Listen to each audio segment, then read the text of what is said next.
Okay, Chem 20s, what's going on? It's Mr. Welton here. We're going to start the new unit, but in order to do that, we have to be able to review a few things. So we want to review chemical reactions, but in order to review chemical reactions, what we have to do is we have to review naming and formulas. So we got a bunch of names of chemicals here on the top half of your sheet.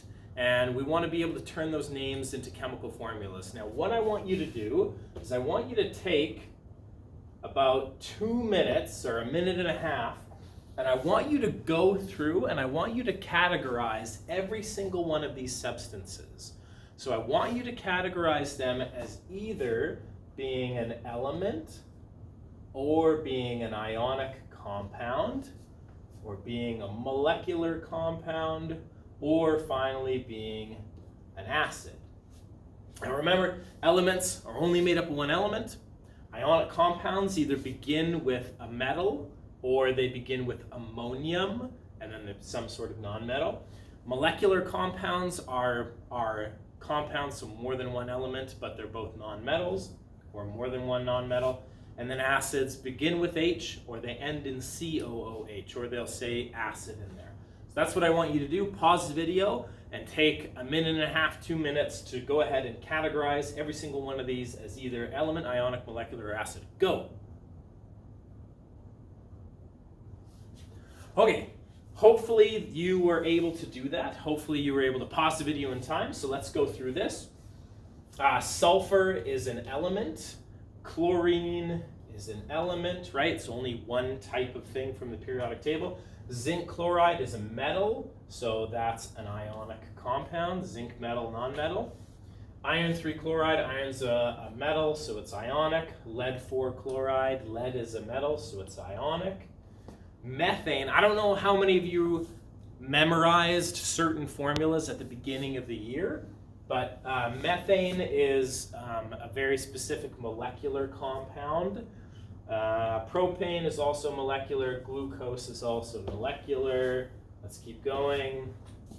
Sodium sulfate. Sodium's a metal, so it's ionic. Ammonia is one of those memorized substances. We should recognize it as a molecular compound. And then ammonium sulfate. Ammonium is one of the only cations or positive ions that isn't a metal. So ammonium, so think of it as a metal, it's an ionic compound. Great. So now that we have that, now that we know that information, what we need is we need to understand that elements, there are certain elements that are just their atomic symbol when we talk about their formula, but there are some elements that are more than just their atomic symbol. So I don't know if you remember Hofbrinkel. Well, Hofbrinkel is an acronym. It helps us understand which elements are diatomic or polyatomic. So sulfur is it isn't part of Hofbrinkel. It's not one of the diatomic ones, but there's two other elements in addition to Hofbrinkel. So P4, phosphorus, and then sulfur. Sulfur is S8. So sulfur's chemical formula is S8.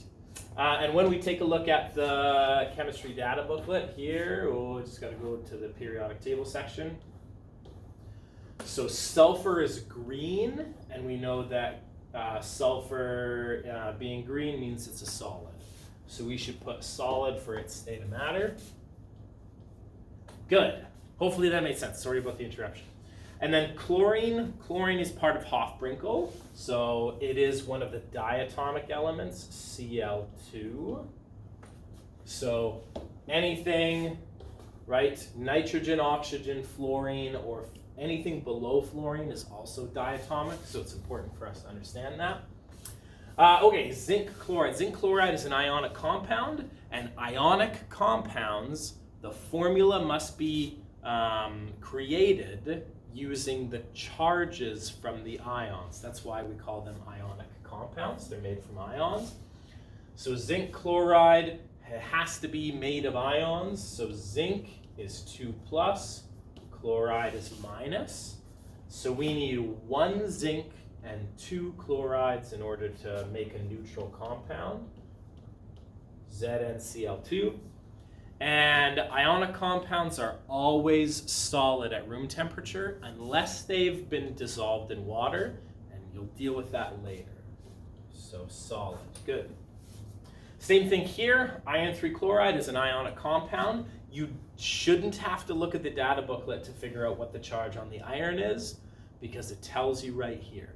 When we say iron 3, that means the charge is 3 plus for the iron. So iron 3 plus, and then chloride minus. We need 1 iron but 3 chlorides. FeCl3. And then it's an ionic compound, so it's solid at room temperature. Solid. Now the reason why we're doing this is because we want to write balanced chemical reactions, and we can't write balanced chemical reactions unless we have appropriate formulas. So we need to nail down these formulas in order to move on. Lead 4 chloride, you shouldn't have to look at the data booklet for the charge. Maybe you have to look up what lead symbol is, but lead is Pb. So Pb, oh, that's not a B. Pb4 plus, and then chloride is Cl minus. So we need 1 lead and 4 chlorides to make a neutral compound. PbCl4 solid. It's an ionic compound. Okay. A lot of these molecular compounds and some ionic compounds, you should have memorized a lot of these molecular compounds at the beginning of the semester, but don't panic if you didn't memorize them. If you take out your data booklet and you go to page 4 and 5, so this is page 4, and the table says standard molar enthalpies of formation. Don't worry about the title. The big thing here is that this is basically a giant list of names and formulas and some junk that you'll use in Chemistry 30. So if you didn't know what methane was, the list is alphabetical, so we're going to look through for M's, and methane is right here. So methane is CH4 as a gas. You should have memorized that, but that's okay. So CH4 gas. Likewise, you can look up propane and glucose in the data booklet as well. So propane is C3H8 gas, and then glucose is C. You should know this. Come on, you should know this. 6H12O6 solid. Okay, back to an ionic compound, sodium sulfate. It's ionic, so we need to look up the charges. Sodium is positive, sulfate is 2 minus. So we need 2 sodiums and 1 sulfate, Na2SO4 solid. Ammonia is another one of those memorized compounds. You can look it up in your data booklet, and I just want to make sure you know again. Ammonia is NH3. It's not ammonium, ammonia. So NH3, and it is a gas at room temperature. You can dissolve it in water really easily though. Okay, last one, ammonium sulfate. Ammonium sulfate is NH4 plus, and then sulfate is SO4 2 minus. So we need 2 NH4s, and we need 1 sulfate. So we need 2 NH4s. The only way to do that, if you need more than 1 of a polyatomic ion, you have to put brackets around it. NH4 2, SO4, solid. Perfect. Okay, now that we understand, or at least kind of remember a little bit about naming and formulas, we're going to move on to types of chemical reactions. This is something that we focused a lot on at the Science 10 level. The reason why we want to focus on it right now is because there are little kind of nuances between certain types of chemical reactions. So there are 5 major types of chemical reactions: formation, decomposition, combustion, single replacement, double replacement. A formation reaction, there's an example here. That's an element plus an element giving you a compound. So, for example, if we took magnesium, right, an element, so just Mg plus oxygen, oxygen is part of Hofbrinkel, so it's O2.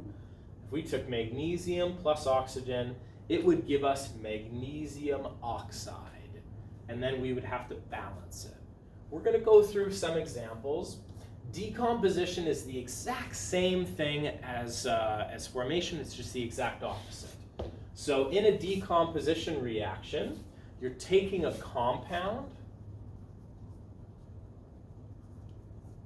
and you're splitting it up into its constituent elements.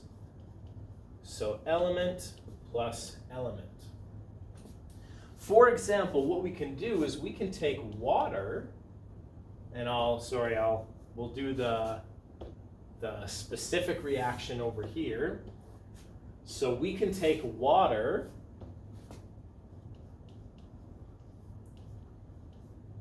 and you probably don't know this, but if we run electricity through water, we can decompose it into its constituent elements. So what are the two elements that make up water? Yeah, that's right, hydrogen and oxygen. So we're going to put hydrogen and oxygen. And here's where we have to be really careful with the Hofbrinkel rule, is that we're decomposing this thing into elements. So they are neutral substances. They don't have charges. We're not dissociating here. We're breaking it up into neutral elements. And those elements have to follow the Hofbrinkel and the P4S8 rule. So H is a part of Hofbrinkel, so it's H2 gas. And then oxygen is a part of Hofbrinkel as well, so O2 gas. One of the last things we have to do in order to make balanced chemical reactions, we have to follow the law of conservation of mass. We have to balance it. So if I've got two H's, that looks pretty good, but one oxygen, two oxygens, so that's a problem. The only way I'm going to fix that is by placing a 2 in front of here, so 2 oxygens now. Well, here's the problem. We have 4 hydrogens. 2 times 2 is 4, so we need a 2 there. Now we have a balanced chemical reaction. Hopefully that makes sense. And it's any compound is going to be broken down into whatever elements make up that compound. So if you took sodium chloride, you break it up into sodium and chlorine. Okay, combustion reactions are simultaneously some of the easiest and most difficult chemical reactions in order for us to balance. And so what we can do is we can take, for example, it's some sort of a hydrocarbon. So something that has hydrogen and carbon in it, plus oxygen. In order to burn or combust something, you need to burn it in the presence of oxygen, right, in order to actually have it burn. So that hydrocarbon plus oxygen is always going to give you 2 things as far as we're concerned right now. It's going to give you carbon dioxide and water vapor. Now you should have kind of reviewed this when you were doing the gases unit earlier, so this hopefully isn't too much of a review. So for example, let's take ethane. Ethane, for those of you who don't know, is C2H6 gas, and we're going to react it with oxygen, and we're going to produce carbon dioxide and water. So carbon dioxide and water vapor. Now, in order to balance this can be really difficult, okay? So I'm going to do a kind of a more difficult example off the start here. Whenever we balance these chemical reactions, we need to follow the law of conservation of mass. So when we're doing hydrocarbon combustion, you always go carbon, hydrogen, and then you finish with oxygen.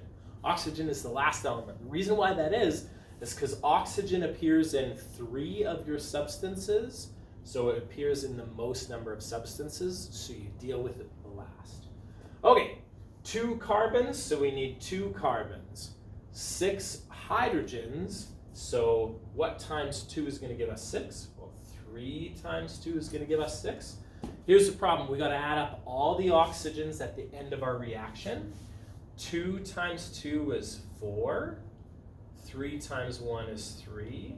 So that's 7 oxygens. There's no way for me to make 7 oxygens. So what you have to do is you have to go back to the beginning of the reaction and double everything that you've dealt with so far. Double this.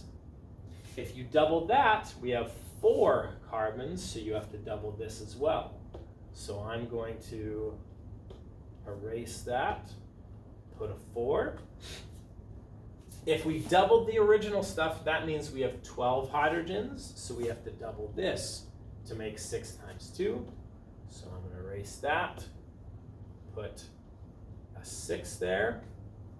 And now, since we've doubled everything, we've got 4 times 2 is 8 oxygens, 6 times 1 is 6. So now we have 14 oxygens. The only way to make 14 is by sticking a 7 in front of there.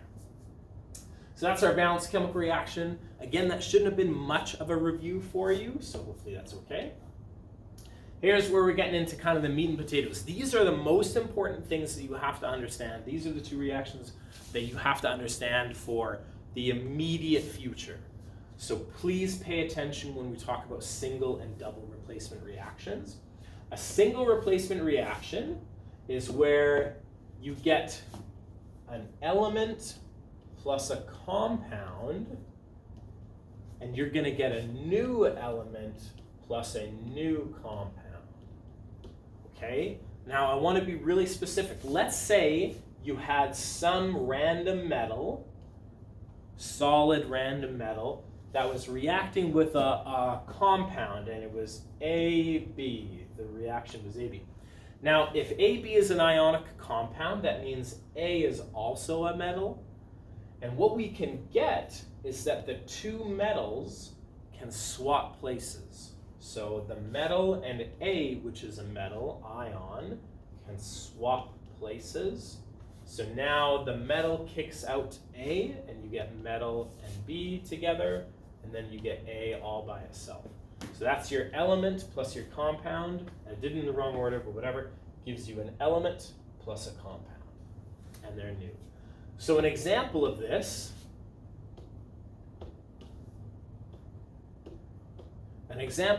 is like, for example, if you take sodium metal and you can react it with zinc chloride in a solution, so that's aqueous,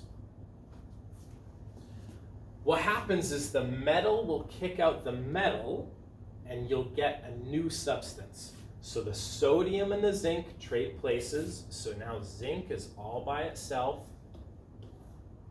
and the sodium is with the chloride. So in this reaction, we're not done yet, but sodium is a metal. It's reacting with zinc chloride. The reason why the formula for zinc chloride is ZnCl2 is because chlorine has a -1 charge and zinc has a 2 positive charge. So you need 2 Cl's. And then when the zinc gets kicked out, it becomes an element, and then the chlorine and the sodium combine together. So let's take a look and let's see if these formulas are correct.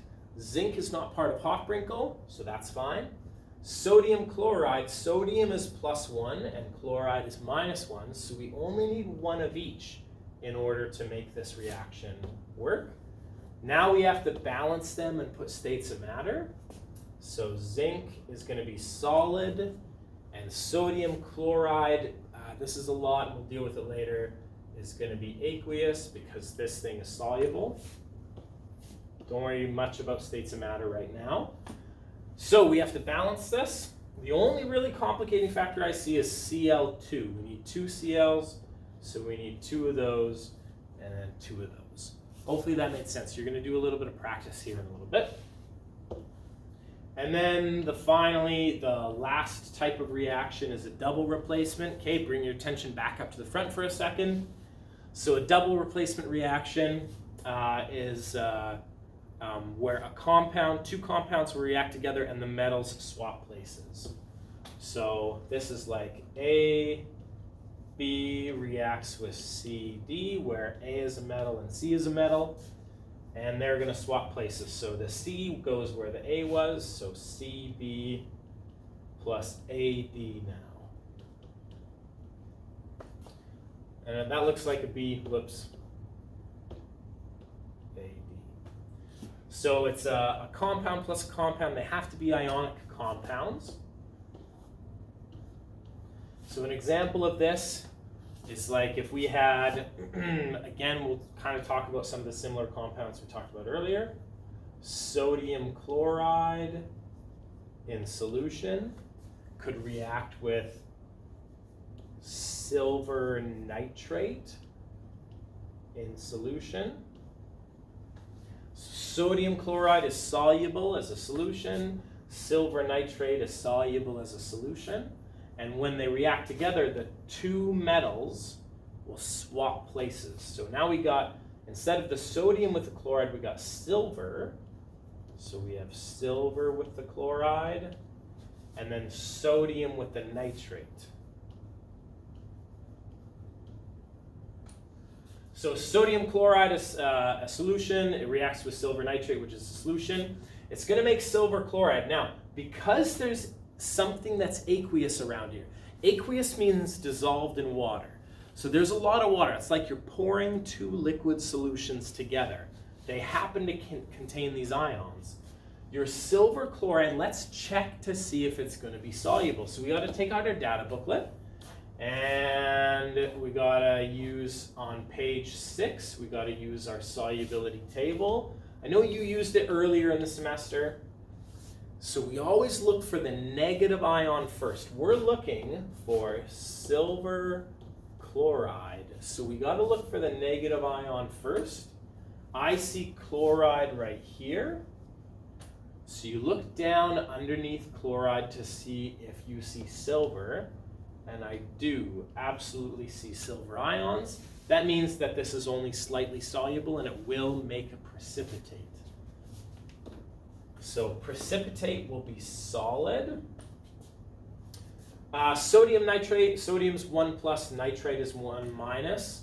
And we'll take a look and see if this thing is soluble.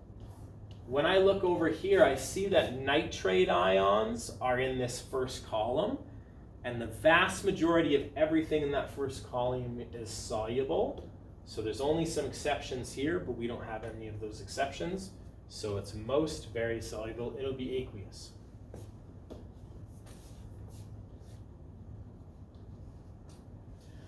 Good. So we don't have to balance it because it's already balanced. 1 sodium, 1 sodium, 1 chlorine, 1 chlorine, 1 silver, 1 silver, 1 nitrate, 1 nitrate. There's practice on the other side of this sheet that you should do.